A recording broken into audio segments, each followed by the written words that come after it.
this early, which is going to make for, I think, quite the interesting affair when you see two very strong teams on an early stage pool. We're going to probably see a lot of full combos. Yeah, this week has been a very interesting one because there have been a lot of teams that are very closely matched, battling it out very early on in the bracket. We've seen, I believe, 3 tiebreakers this weekend, a couple other close matches as well. And yeah, you don't expect to see Canada as low-seeded as they are. Perhaps a little unfortunate for Norway seeing Canada as their opposition in the first round here, but a very strong early round team nonetheless. And I think with the pools being a little bit easier and some of those players at the perhaps lower end of the teams not being skill capped as of yet, this is the opportunity that a team could want. And of course, awaiting the winner of this already in round of 16 is Germany, so, you've got that to look forward to if you win this match. But you'd always rather win than lose, and so we are going to get into things right away. It is Canada winning the roll, and we will see how things shake out in our bands. And to get started with our pick phase, what do we think here for these teams? Are there likely picks and bans? I think for Canada, you're going to go with their classic skill sets. I think they're going to really like the aim against this Norway roster. Probably that Nomad 1, Hidden 2, Hard Rock 1, all likely picks for them. In terms of bans, not too sure, honestly, with Canada. I mean, Norway's a pretty strong speed roster with players like Nineric and Penguinzi on that roster. You might want to think about banning out something like DT2. But also, Canada is quite literally one of the best speed countries in the world, so not sure if they're going to do that. But it looks like they're going to be banning out the Nomad 1, so I'm going to be eating my own words here. That is honestly unexpected. Well, so the interesting fact about that one, if you compare their qualifier scores, Nomad 1 is the only map where Norway had a higher qualifier score than Canada. Not like Canada's bad at aim, and traditionally I'm sure Zudinator would be able to carry that, but underperforming a bit due to being at TwitchCon, and maybe just not as confident with something that is kind of an early round straightforward, pretty simple Nomad 1. Want to avoid that one. And it is going to be the Hidden 2 ban coming out from Norway, which looks weird until you remember that Hidden 2 is actually Hidden 1 this week, and vice versa. So that is going to be the Air 9 Awkward Aim Lucent map being banned out. It is not a low AR pick. That's going to be Hidden 1 on this pool. Norway, of course, a team that is known for the low AR Hidden, so I feel that we do need to make that clarification known. And I feel like it's rare for us to see Norway have that AR8 Hidden open for them. They have Darkness Parade, the Hidden 1, open in the map pool, along with the Fremont 2, which is a AR8 CS5 map. So I think they might opt into picking one of those. I think they might actually favor the Fremont 2 because they aren't necessarily a full team of 4 when it comes to reading players. Like, you have Yoxpai and GN, and then kind of a bit of a fall off to their 3rd and 4th. But when you have a map like Fremont 2, they're able to put like Yox on Hidden, GN Nomad, and then someone like Antony W on the Hard Rock for them. So gonna be a bit curious to see what their first pick is. They're taking quite a long time on the timer. Yeah, this is a matchup where it's always going to be tough to decide on your picks, I think, in a match that is going to be likely to be this close. So definitely want to put your best foot forward especially if you are the underdog team in the matchup.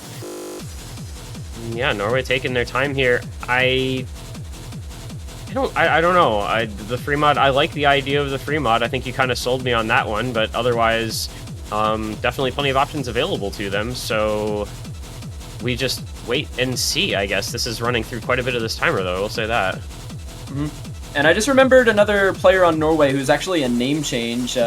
Comfy is on that team, I believe, under the username, pardon me, it is Amai Karomo, I think, is Penguinzi, but they're going to go for the Nomad 4. Rolling beat. This has been, I think, one of the higher average scoring maps in this map pool. A very, I think, basic tourney core tech pick, to say the least. One that, if you're thinking of a Nomad 4 in a tournament, you're probably going to think of something like this. That's exactly what it is. Yeah, definitely a very, very early round Nomad 4 vibe to this one, and I don't know how I feel about it, but I don't know how I would have felt about much else. I mean, Cut Paper is going to come in and assess this for Canada because that's the sort of thing that he does. But you've got players on Norway who I think are going to be more than comfortable with it as well. So any map that you pick is going to be contested between these teams, I think. And so we're just going to have to see what Norway, starting off with the Yokespie, puts in as their roster. And just how, a lot of the matches this weekend have kind of felt more so like, how does the team perform on a given day, more so than who is better at a given skill set, because pretty much everybody's capable of playing these pools fairly well. And I think this is going to be an example of that. That's what I've been saying. It's just who has the better day, who woke up on the right side of the bed this morning, who feels like they're going to come into the lobby and FC this map. That's exactly what's going to determine the outcome of this match, because as you said, everyone should be able to play this map. As we see Nineric and Antoni W joining Yokespie in the lobby, while Team Canada gonna look to be rolling with Xylus, Cutpaper, Vesprit, and Zudinator. That is a very scary roster for any tech map. Yeah, I think Nineric probably perma-lobbies for this Norway team. Highest skill cap player on their roster, and has definitely gotten good at a lot of different skill sets beyond just speed, as he's best known for. More than capable of performing on just about anything you throw his way in a tournament setting. So we're going to get underway. It looks like the MP start coming out. We've got the players set. We've got the match set. And we are going to get underway with our final match of round of 32 weekend. One of these teams advances onward into round 16. Other one drops into losers round 1. And it's going to start off with a Nomad 4 first pick from Norway in just a moment. So we wait for the client to get situated. Little bit surprised to see Cutpaper playing on the Nomad, maybe gotten a little bit more comfortable at reading that. For all of those who aren't aware, he is a hidden main, and he is cursor dancing those slider ticks for God knows what reason. That is ballsy in a World Cup match, brother. Sometimes you gotta do that to make sure you're staying loose and comfy in those slow intros. But in we go for real. As we get through the intro, everybody's dead even, just SS's on the board through the first couple hundred combo. Feeling good, feeling comfy. Probably not going to see a break on anyone until we start to get into some of the longer streams. Here comes the first of those. And nobody finds a break on it. Oh, never mind. Melver and Vesprit trading on the space part. Yeah, the little early trade, it's going to be basically dead even. It's a slight advantage to Canada on accuracy, but really not a lot to write home about. There goes Antoni W, though. That was a chain miss, several breaks on that little burst. And that is going to be helpful for Canada as they continue to hold the three-way. And, 100 each for Xylus and Cutpaper. Couple more hundreds for Yokespie and Nineric, but it is that Zudinator holding the FC versus Antoni W and Melver both having broken that is going to give Canada the advantage by 120k. This one pretty short, already halfway through. Cutpaper definitively answering my question of if he can read Nomad well with that 99.70% accuracy. He's looking comfortable with the approach circles. Yeah, no worries there at all. And this one is just going to be all Canada all the time, it looks like, unless they fall apart right in this build-up to the last difficult section. But I don't see that as being very likely, considering how comfy they've looked with the map so far. And with it being a 300k lead, it would have to be about now that it would be a full reset for Canada if Norway wanted to have any chance, and that is simply not going to happen. And into the last slider aim section we go. 470k lead. This one is a break point to Canada, all but done with. Xylus finds a break near the end, but despite the good re-established combos from Melver and Antoni, Yokespie finding a break near the end, and Nineric looking to lock out. Actually, a choke. He did break earlier. I did not notice that, but still, all things considered, not a bad performance from Norway, but Canada with a two-way FC, nearly a three-way FC, 670k from Vesprit, 3.5 million almost. That is what you expect from one of the top teams in the tournament. Yeah, I think Canada definitely going to be out to prove to everybody that the 11 seed was very much a fluke. That is exactly how you want to start off your bracket stage campaign, with a nice double FC from Cutpaper and Zudi. Xylus and Vesprit following not too far behind. 3.4 mil is a very solid team score as well. Canada first pick, you mentioned them feeling very comfortable on speed, but definitely plenty of other skill sets they could opt into as well. So I think this one definitely up to just whatever they feel most comfortable with on the day. Typically, Canada would opt into something like that hidden 2, but Norway did ban it out, so they're going to have to look elsewhere for their first pick. But Canada's one of those juggernaut teams where you feel like they could really opt into any skill set, especially in one of these early rounds, and they're going to be able to put out a 4-man that capable of getting the all because that's just what you come to expect from a team that's a juggernaut. Let's see here. I wonder if both teams are just going to be taking their time picking here. It is free mod 1 for Canada, so we are going free mod 180 BPM flow aim consistency. This is one of the longer maps in the pool, one of the 2 longest maps in this pool at over 4 minutes, so a lot of combo to be had, a lot of pretty comfy flow patterns throughout, but long enough to challenge you, and of course somebody on Hidden, somebody on Hard Rock to make things just a little more difficult. Canada, not a team that I would ever be too concerned about on free mods, however, plenty of comfy mod players on that roster. Likewise for Norway, I think this is again one where both teams should be able to perform well, but Canada with maybe just that higher skill cap and consistency going to take a bit of an advantage on some of these picks. Streams on this map might notably be knocking Yolk's Pie out of the lobby, which would be pretty bad for Norway, considering he's one of their most consistent players. We see Stoof come in for Canada. Veteran making his return for this year's Canada roster. Always love to see that. A stream player, pretty comfortable in these flow maps. No surprise to see him coming in. And Paper Candle, Nineric, Anthony W, Melver, it looks like for Norway, possibly set to go here. What do we see? Zudinator, HDHR, and then do we go? Is it Vesper or Stoof Hidden? It would be Vesper Hidden, Vesper and I Hidden? think Norway is going to go Paper Candle Hidden, and then either Melver or Antony Hard Rock. But looks like someone's out of the lobby. That was, oh geez, who was the 4th member there for Norway at that point in time? Antony, I think. Anthony W, yeah, so he's gonna drop out. We'll see who replaces him or if he comes back in. It's GN. There's no easy multiplier in this tournament, right? There's no easy period. No easy period, okay. Well, Yeah, you no easy allowed. expect to see GN on a no-mod or a hidden then. But yeah, GN, one of the longest tenured OWC players ever, I think, with Musty up in his 12th year? Is that right? It's been a lot, yeah. Well, hopefully we oh, Nineric leaves, alright. I feel like the timer is probably expired by now, so I'm not really sure what's going on. Melver saying, I think Nineric died, give us a second, so not positive what's going to happen here. We're going to play it by ear a little bit. A little slow to get started for these guys, but hopefully they can get in the lobby and get set up. Also, quickly, shoutouts Malashevsky, winning MGC just now.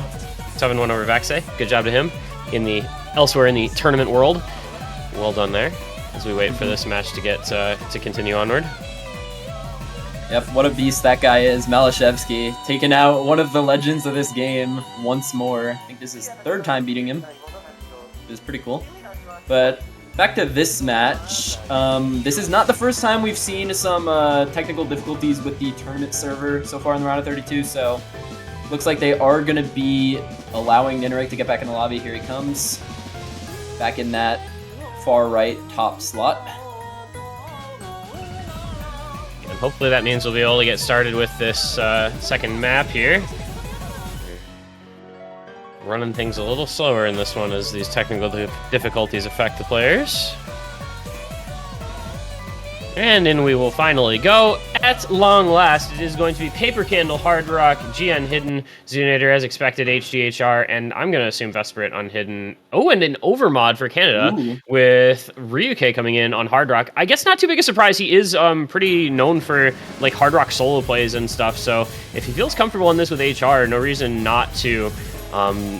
You know, that little extra mod multiplier can prove to be a difference maker on some of these early round picks. I don't know if it's necessarily this one, but for Canada, it must feel like it is.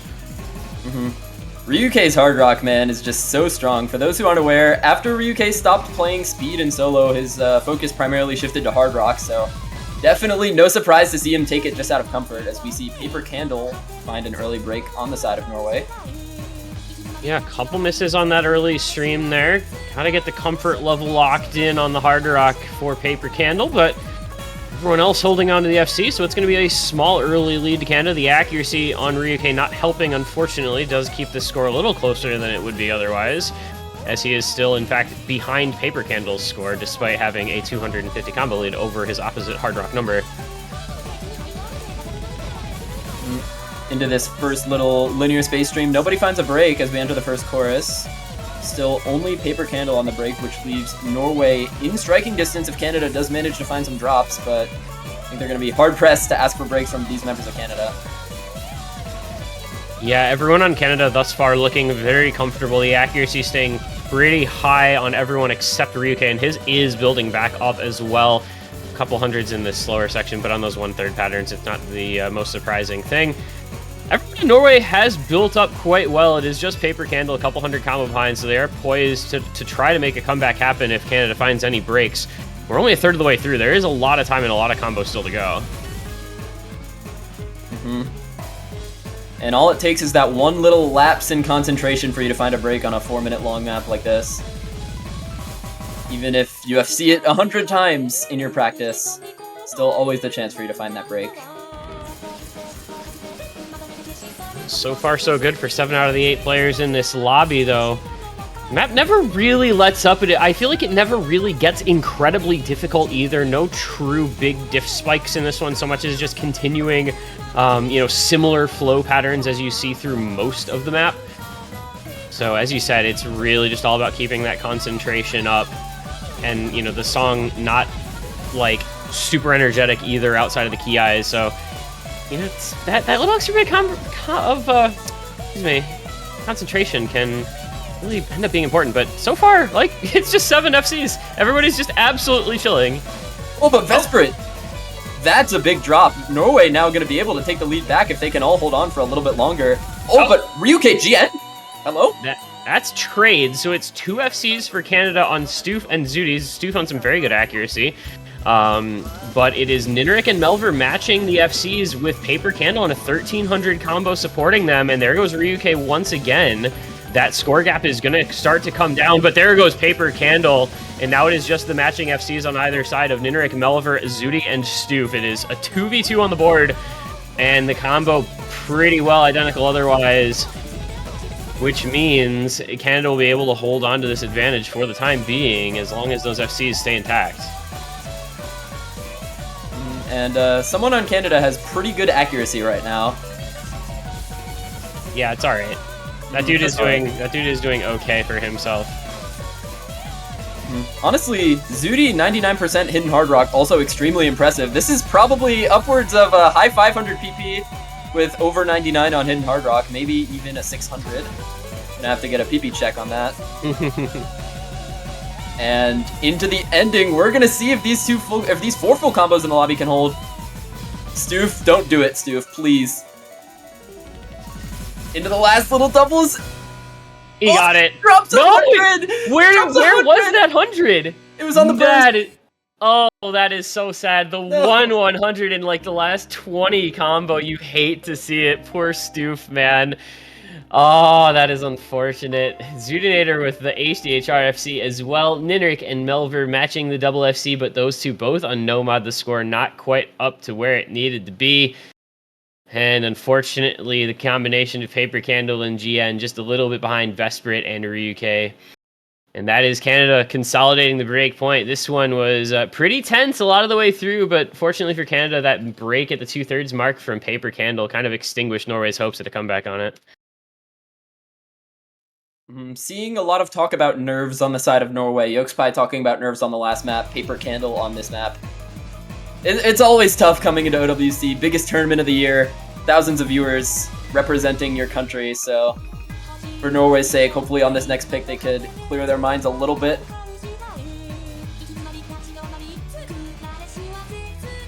Yeah, unfortunately, with only a best of 9, you don't have a lot of time to control your nerves. You've only got a couple maps before matches can start to feel unwinnable, so really got to calm that down as quickly as possible.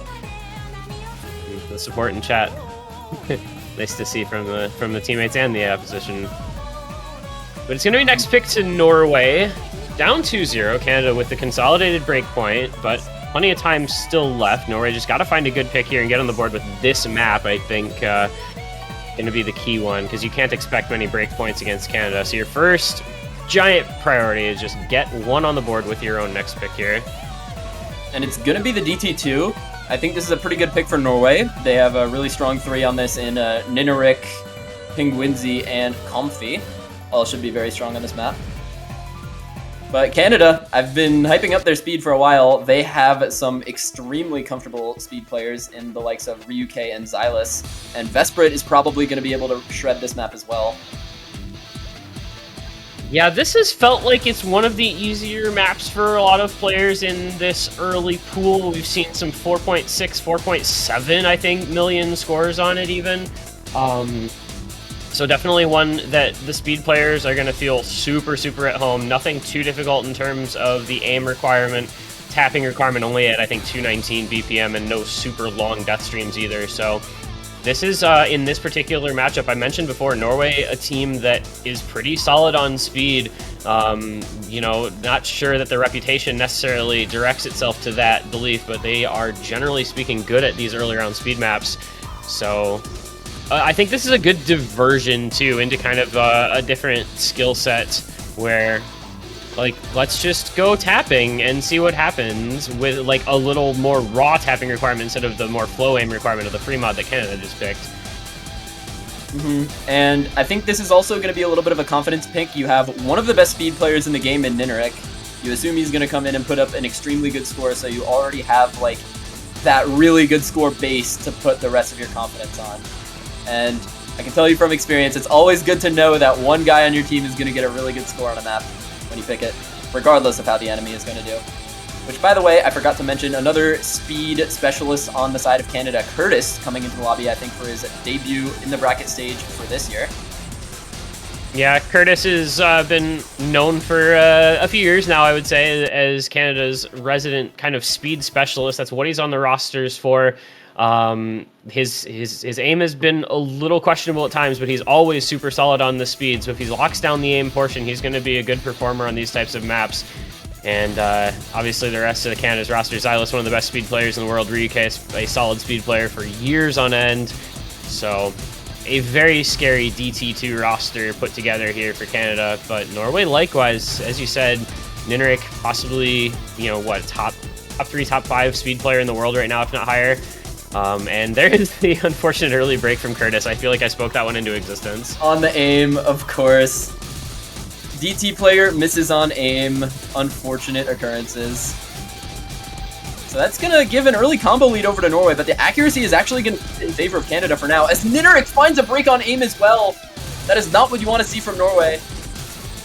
No, you really can't afford to have Ninarik breaking on a map like this if you're Team Norway. That is your rock, that is your anchor player on these types of maps.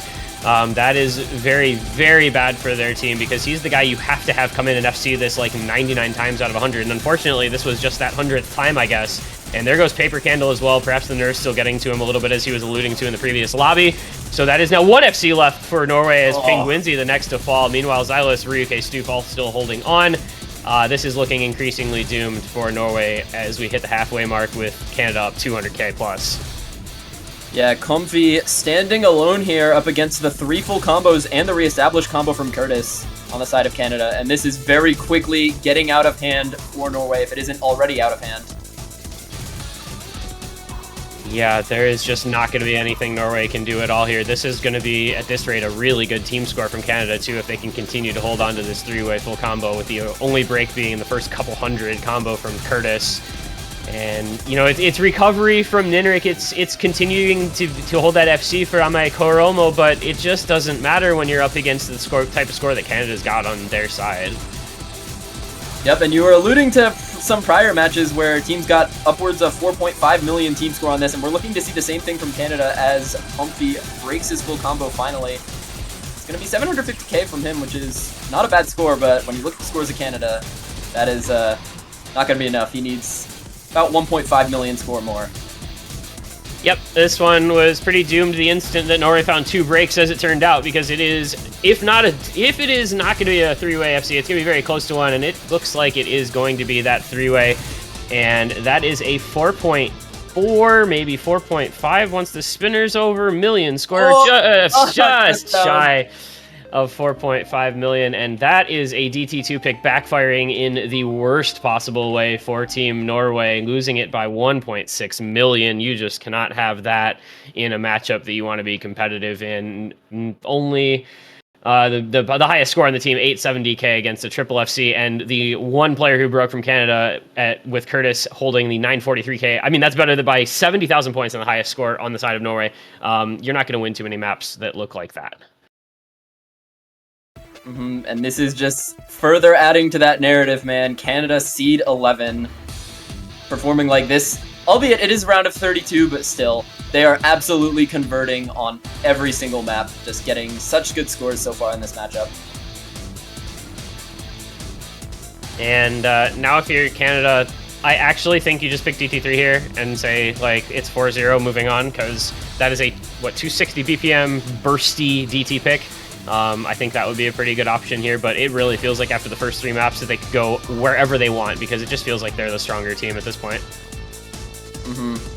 The confidence of being up 3-0 just so definitively on every map. It felt like Norway only really had a chance on that free mod 1 when they were down just about 200k. That break from Paper Candle on that map just seemingly taking them out of the match so far, unfortunately. It's gonna be hidden 1, so which is hidden 2 for those who are used to normal slots. This is the low approach rate, and Canada's sticking with the flow aim picks because this is a low BPM flow low AR hidden pick, which is not something I feel you see all the time, but that's what we have here. It's going to be a 160 BPM CS5 Air 8 flow hidden pick. On a custom song as well, Cygnus, also known as Matrix, some Osu homegrown musical talent, making the song for OWC. As much as I'd like to say this is a good pick for Canada, they are invoking Norway's traditional trap card. They're going to have Yokespy and GN in the lobby, and I'm sure they are going to get good scores on this. Although this has been one of the harder maps in this weekend. We saw one of the easier maps in that DT2 now going into arguably one of the hardest in this hidden 1. Yeah, I feel that this is not a skill set you often see tested in the low AR picks. Like, you usually see them a little more aiming or reading, less so into the flow tapping type of stuff. So perhaps explaining a little bit why players are struggling more with this particular pick. But again, you know, you've got Canada with guys like Cut Paper and Vesperate who are going to be absolutely terrifying on this type of map. Much as Yokespy and GN will be scary on it for Norway, Canada's definitely got the roster to play this incredibly well. Yeah, Cut Paper, that newcomer, seeing him in some rank restricted tournaments, man, he is a sight to behold on these kinds of gimmick picks. Like, the AR8 hidden is just absolutely his domain, and you're right, I think he is probably going to be able to match the likes of GN and Yokespy on this, if not overperform them.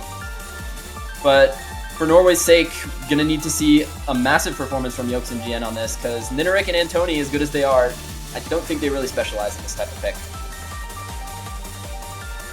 No, I think Nineric for sure has gotten better at these types of maps over time as he's, you know, played more and more tournaments, but not his specialty, traditionally speaking. And yeah, Canada's got a scary roster, and we're gonna get into it. If you start coming out, Canada looking to consolidate the double break point 4-0. If they can win this one, they'd be match point in their favor the rest of the way through if that were to come to pass. Another decently long map, 3 minutes, so we'll be here for a little while on this one. The consistency being called into question once more, but it's a lot about that low AR reading flow aim stuff in this pick. And we've seen plenty of flow aim, and Canada's looked pretty good on it so far. But putting flow aim on AR8 hidden is like spinning a roulette wheel. Sometimes you just don't know where it's going to land. As much as you practice this, the flow aim just goes off by 1 little millimeter. Find yourself chain missing on one of these patterns, and depending on who that affects, it will definitely determine the outcome of this map. There is an early break from Xylus, not what you want to see from your captain there on the side of Canada, so it's going to be an early advantage to Norway, which is something, well, it should be at least. Accuracy difference? Oh, Nineric broke as well, I apologize. I was going to say early advantage to Norway, but not quite. There's a break from Vesperate, so now it should be an advantage to Norway. That is actually going to be a score lead in their favor. It's about the first time we've said that happen so far. There goes Oh, Zudinator as well. Is this a mispick from Canada? Low AR hidden against Norway. Yep, this is the Norway special. GN, Yokespie, and Antoni W all holding on to the FC through the first quarter. It is only Cut Paper and Xylus on a reestablished combo holding on. The Cut Paper man, 99.82. He is looking as comfortable on this as anyone else in the lobby. Oh, but GN finding a break. GN. Yeah, that's not a player you want to see breaking on the side of Norway, but it is still Yokespie and Antoni W holding on to the FCs. Cut Paper, the lone full combo for Canada. Xylus about 100 combo behind.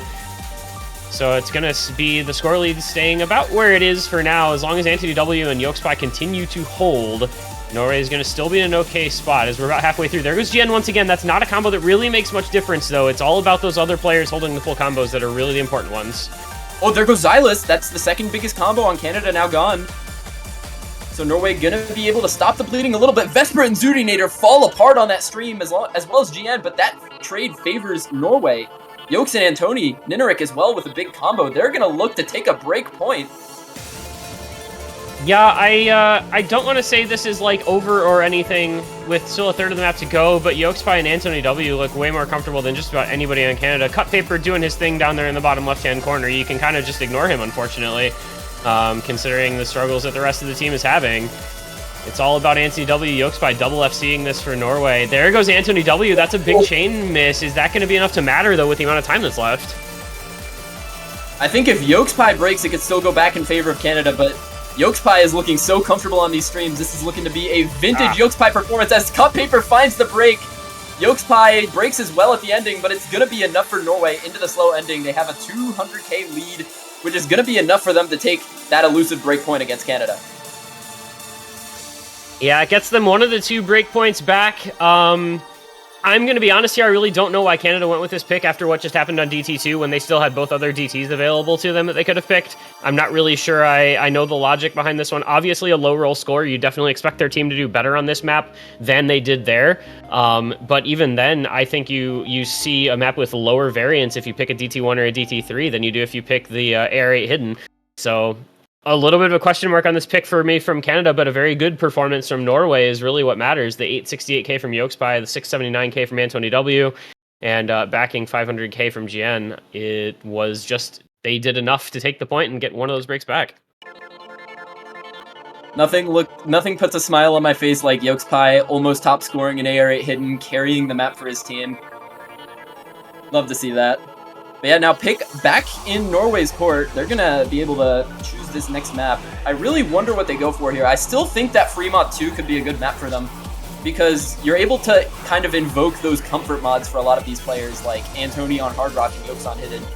But after the way Canada modded that first free mod, you have to say the same with them. They're gonna be very comfortable on that map no matter what. But it's gonna be Nomad 3. I like this pick too, actually. This is one of those picks that doesn't feel super slanted either direction. I think Norway, a team that's got some very solid alt players, but Canada likewise. Yeah, and this is kind of a lesser of the remaining evils type of pick as well, right? Because you're not going to be picking like a Nomad 2 here in all likelihood. So obviously not going to pick either of those DTs. I like I said before, I think you kind of sold me on the Nomad or the Fremod 2 pick for Norway, but I don't mind the Nomad 3 either here. Just go raw alt. Some very difficult patterns in this one that are very easy to miss on. So if you're on anything but a very solid alt snap aim day, you might have some trouble. This map has, I think, a little bit of an underestimated reading aspect to it as well. A lot of these snaps are overlapped on top of each other, where just a slight misread could cause you to miss aim. So something that could be a strength for players like Yokes and GN. We see them sticking in the lobby.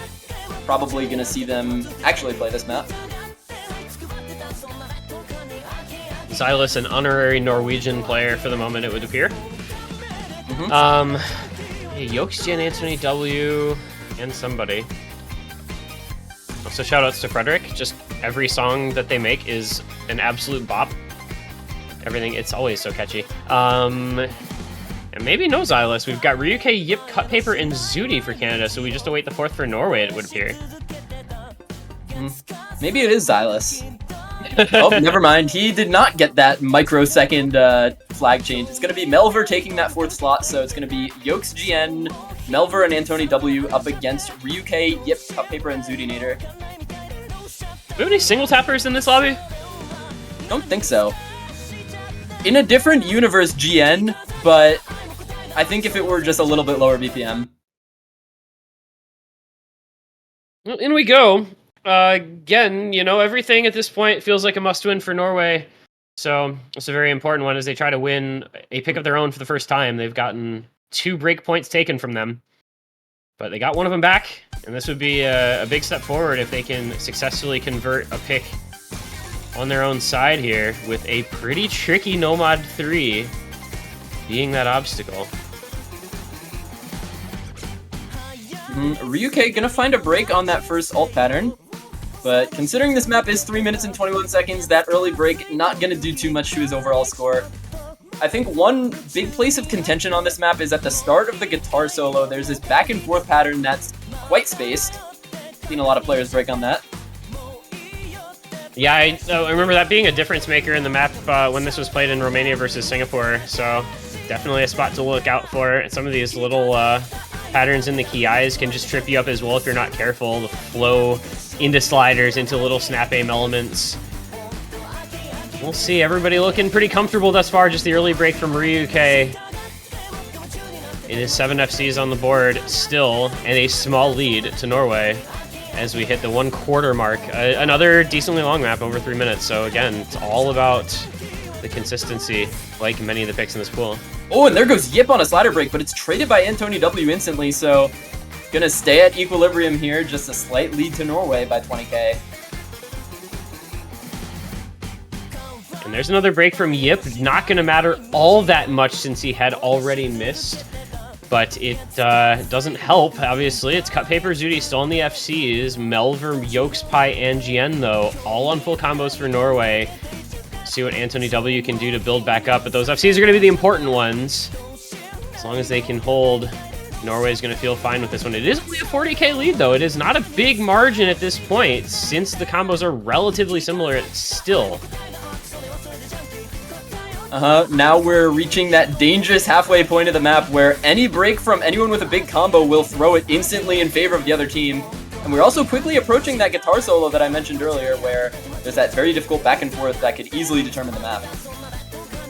Boy, and if everybody comes into that with like a 1,000 plus combo, imagine how scary that is. You can kind of imagine the nerves.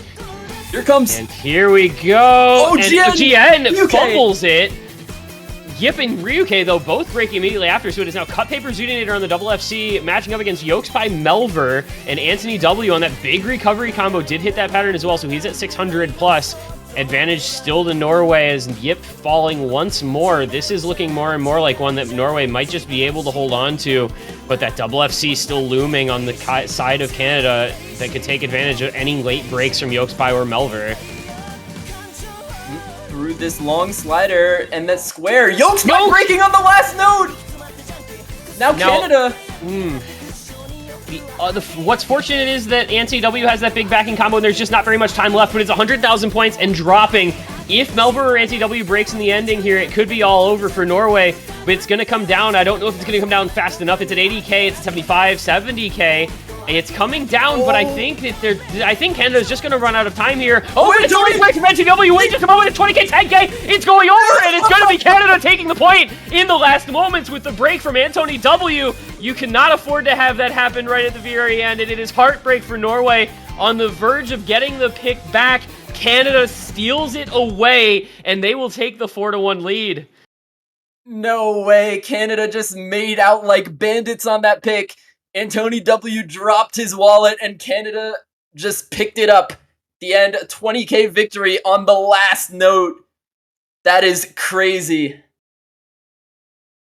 Boy, the last stand there from Canada managed to make it happen. Zudinator 100, 150, incredible accuracy. That's one of the highest scores I've seen on that one so far. Cut Paper, I believe, with the FC as well, and it just managed to be enough. And Canada's not going to make the same mistake twice. They're going to go quickly into the DT3. They're going to say, nah, we want to end this right here and right now with a 260 BPM burst heavy DT pick. And that makes a lot of sense after how definitively they did win that DT2. Going to DT3 is the logical sequence to follow. We've got Enter Shikari Wall, mapped by Piroshki, of which I think we'll probably see the same rosters as we saw in DT2. I would suspect as much, yeah. This is, you know, it's, what, 40 BPM higher than DT2 and 10.2 as the approach rate rather than 9.87, so, you know, kind of just upping the ante a little bit in those regards.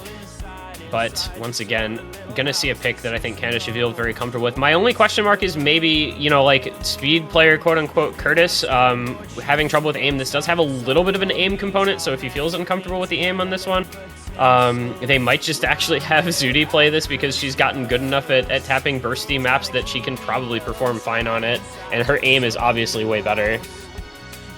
According to someone in hashtag Tourney, I believe that's actually going to be the case. Zudi Nader gonna play this over Curtis. For Norway, it's gonna be the same roster as the DT2. Stoof gonna come in to take that final spot for Canada. Well, if there was ever going to be a time that Norway needs to clutch up and make something happen, it is right now. 4-1, Canada with multiple match points in their pocket. Norway has those speed players, but they need to show up in a way that they were not able to on the DT2 pick a few minutes ago. They want to stay alive in the winner's bracket here. Unfortunately for them, the Canada strength on DT is just scary, man. And like the last speed map, it is going to be knocking Yokespie out of the lobby, who has been playing so well this match for Norway so far. So that's going to be a big loss. Yeah, it's always an advantage as a team when you can get one of the primary carries from your opposition out of the lobby. It's unfortunate, you know, much like Badu on Romania on speed picks. Fortunately, Romania has built a little bit more of a roster around him in the last couple of years, but it's kind of a similar situation. Like, get him out of the lobby on the speed maps, much like you do with Yokespie here. And in we go. And this map kind of throws it at you pretty quickly. A lot of these triples and quints coming at you early and often, and it's an early break from Paper Candle. My heart really goes out to the guy who's clearly struggling with nerves today. It's been a difficult match for him to pick up any sort of consistency, see how he feels the rest of the way through this one. But it's going to be an early deficit for Norway as Penguinzi breaks, as well as Paper Candle missing a second time. Just in the intro alone, it's already 77, almost 80k. What is the score doing? I don't even know. Lead for Canada. Yep, all those breaks in the first quarter. Not going to be end of the world for Norway, but as long as Canada holds on to a four-way, there's really nothing that Norway can do. And there's another break from Paper Candle, man. It's just not looking great for him, unfortunately. And the accuracy shows that he's able to play the map okay. Just the misses due to likely nerves and shake, but Canada doing all that they can here. It's a four-way full combo through the first half of the map. 99 accuracy on Xylus, 99.3 accuracy on Zudi, and Stoof on Stoof accuracy. Yep, Stoof on the accuracy has been really good this match so far. At least with the free mod 1 and this. And Nineric finds a drop on this. That's just doomed. Really bad for Norway. Canada still on the four-way at the halfway mark. Only one FC left on Comfy for Norway. I think we're reaching almost levels of GG, I guess.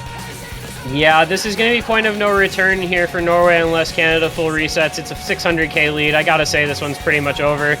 Unfortunately, Norway getting two DTs, you know, picking a DT and getting a DT picked against them, and Nineric not FCing either and breaking right in the middle.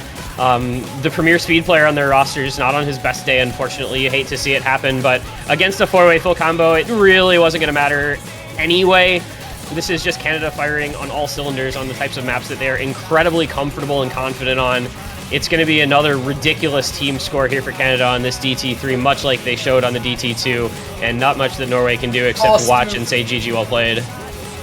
Yeah, Stu finally finding a break near the end. This ending section actually has a lot of difficult finger control as well. Seen a lot of players struggle on this ending, but Canada already above 4 million team score. They are just rocketing towards the top of the leaderboard on this map. Still with 3 FCs.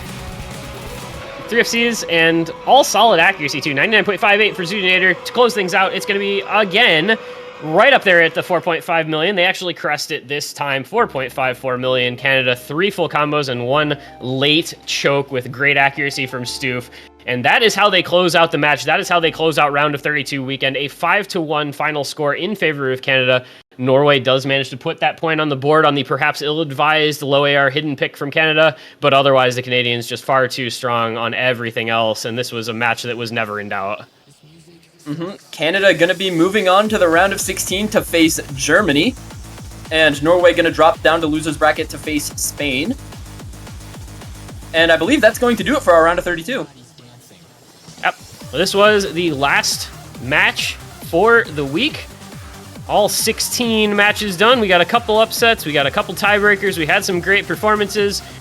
Canada, the last team now to advance onward to round of 16. As mentioned, congrats to them on a well-played match against a unfortunately slightly overmatched Norway side. So that's going to do it for matches for this weekend. Of course, you'll want to stick around because in just a few minutes, we will have the round of 16 map pool showcase. That'll be just on the other side of a brief break. Miles, any last thoughts here on what we've seen in round of 32 before we go for just a little bit? I think this round of 32 is really interesting this year. As always, there's always a few upsets in round of 32, but I feel like this year was just utterly chaotic, looking at a few matches in particular. Like, Ukraine sweeping Indo is something that I couldn't have seen a million years in advance. Like, that is an absolutely absurd result to that match. And also, lots of really close matches otherwise. We got, 3 tiebreakers, which I think is a lot more than we usually get in round of 32. So overall, a really cool weekend, I think. A very cool weekend indeed. That is going to be it for us. I've been this one guy. He's been Miles. Thank you all for watching. Stick around. We're going to have a brief break, and on the other side, we're going to be joined by some members of the map pooling team for the round of 16 map pool showcase. Do not go anywhere. That is going to be in just a few minutes, and we will see you guys then.